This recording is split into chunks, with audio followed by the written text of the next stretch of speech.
रासायनिक परिवर्तन। पदार्थ में क्या पढ़ा रहे हैं? पदार्थ में दो प्रकार के परिवर्तन होता है, एक भौतिकी, भौतिकी हम लोग कल पढ़ लिए थे। भौतिक परिवर्तन हम लोग कल पढ़ लिए थे। आज हम लोग क्या पढ़ रहे हैं? रासायनिक परिवर्तन। भौतिक परिवर्तन में हम लोग जान लिए थे कि परिवर्तन के बाद फिर उसी रूप में लौट जाता है, उसको हम क्या कहते हैं? भौतिक परिवर्तन। है ना? जैसे पानी से बर्फ बन रहा, अब बर्फ फिर पिघल के क्या बन जाएगा? पानी। फिर उसी रूप में आ गया ना? हाँ। ठीक है। लेकिन रासायनिक परिवर्तन में ऐसा नहीं होता है। रासायनिक परिवर्तन में एक बार बदल जाने से फिर दोबारा वैसी रूप में उसी रूप में नहीं आता है। जैसे दूध से दही बनना, दूध से दही बनना, दूध से अगर दही बन जाएगा तब फिर क्या दही दूध बनेगा? नहीं। फिर से उन लोग क्या आया? नहीं। मतलब दूध जो है, दूध में परिवर्तन हो गया, बदल गया वो दही में, तो क्या दही फिर दूध बनेगा? नहीं। ऐसे परिवर्तन को हम क्या कहते हैं? कहते हैं ना? पेड़ से पत्ता गिरना, पेड़ से अगर पत्ता गिर जाए टूट के तो फिर क्या वो जुटेगा? नहीं। तो ऐसा परिवर्तन को हम क्या कहते हैं? कहते हैं कि नहीं? और बहुत सारे जो चीज जो है मरने के बाद कोई भी जीव जंतु मरता है तो उसके बाद सड़ता है, सड़ने के बाद जो चीज बनता है फिर वापस वो चीज बनेगा? नहीं। वो कैसा परिवर्तन हुआ?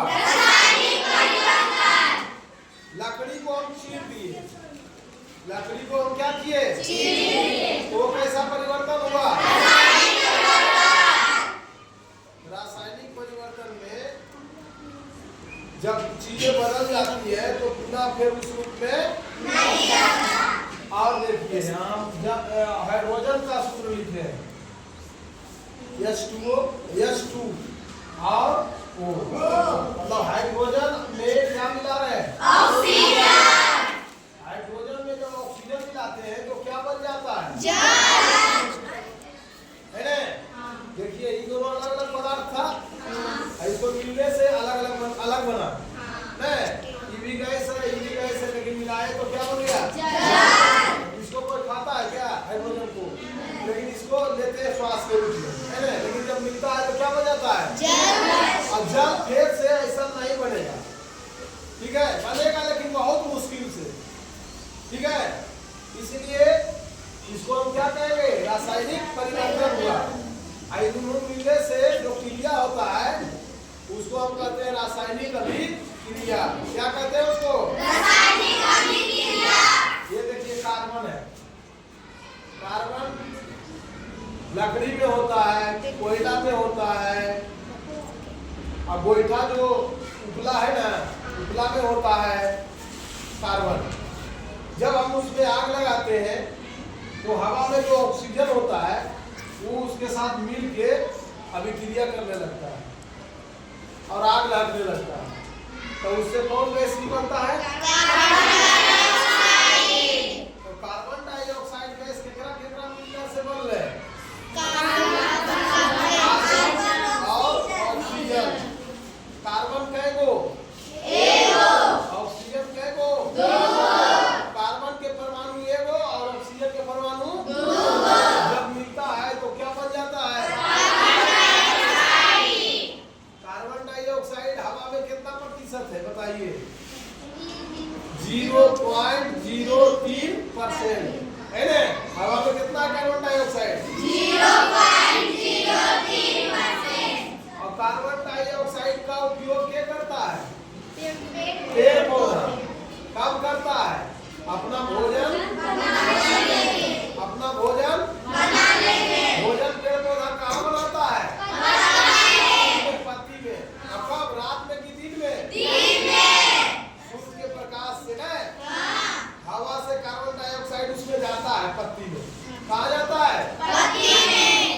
पत्ती में जाता है, धूप भी पत्ती पर पड़ता है। और जल कहाँ से आता है? उसका जड़ से नीचे से अंदर से हिलते हुए पत्ती में जल आता है, नहीं? जल आता है नीचे से, मिट्टी से पत्ता पर, और कार्बन डाइऑक्साइड आता है हवा से, पत्ती में छेद रहता है, उससे घुस जाता है अंदर और उस पर धूप पड़ता है। तब पत्ती में दोनों चीज को, जल और कार्बन डाइऑक्साइड मिला के क्या बना देता है? कार्बोहाइड्रेट, भोजन बना देता है और ऑक्सीजन बना देता है। तो ऑक्सीजन क्या होता है? पत्ती के छेद से फिर से निकल जाता है, लेकिन कार्बोहाइड्रेट जो बनाता है वो अपने शरीर में ही वापस ले आता है, पेड़ पौधे और फल में जमा करता है और अपने शरीर में जमा करता है। और वही फल हम लोग खा लेते हैं तो उसमें कार्बोहाइड्रेट कहाँ भी चल जाता है? हमारे पेट के अंदर। समझ में आया? तो कार्बन डाइऑक्साइड को क्या उपयोग करता है? पेड़ पौधा। फिर वो ऑक्सीजन छोड़ता है, तो ऑक्सीजन को क्या उपयोग करता है? हम लोग ने करते हैं। ऑक्सीजन कितना परसेंट हवा में है बताइए? 21%। ऑक्सीजन हवा में कितना परसेंट है? 13%। ठीक है। और नाइट्रोजन 78%। कितना है? क्या समझ में आया? पदार्थ में रासायनिक परिवर्तन। अच्छा, हम लोग भोजन करते हैं, अब भोजन को पचना कैसा परिवर्तन है? जैसा भोजन करते हैं वैसा तो भोजन के बाद में नहीं निकलता है, फिर भोजन बनेगा नहीं। तो भोजन के पचना कैसा परिवर्तन है? तो समझ गया। हाँ, हम लोग गेहूं को काट देते हैं तो कैसा परिवर्तन हुआ? धान को काट देते हैं। अच्छा, गेहूं को पीस के आटा बना देंगे, गेहूं को पीस के तो कैसा परिवर्तन हुआ?